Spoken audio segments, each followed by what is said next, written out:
এলো মেশিন আমি স্টার্ট করলাম, স্টার্ট করলে তোমার সবগুলা সিলিন্ডার ধরে, ঠিক আছে, ধরে, কিন্তু এই সিলিন্ডারটা ধরে না। এই সিলিন্ডার এখানে এইটাই পাওয়ার আছে, বাট এইটাই পাওয়ারটা নাই। তোমার একটা সিলিন্ডার নট ইন প্লেস ডাউনেড, মানে এরকম একটা মেসেজ আসে। তো এই সিলিন্ডারটা ধরলে হচ্ছে মেশিনটা ফুললি কাজ করবে আর কি। তো এই সিলিন্ডার পাওয়ার আসছে হচ্ছে তোমার এই যে 2 তারে গেছে, হ্যাঁ।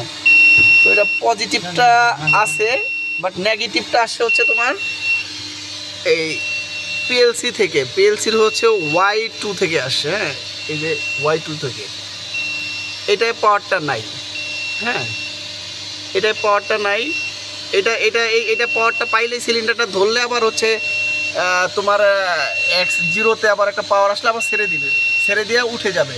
কিন্তু তোমার এগুলা হচ্ছে এটা হচ্ছে একবার নিচে চাপ দিয়ে ধরে রাখছে। যখন আমি এই যে তোমার রিসেট বাটনে ক্লিক করলে তখন আবার উঠবে, এই যে উঠছে, হ্যাঁ। এই হচ্ছে মূলত সমস্যা। তো পিএলসি থেকে একটা সিগন্যাল আসতেছে না আর কি। আরও অনেক ধরনের সেন্সর লাগানো আছে, তো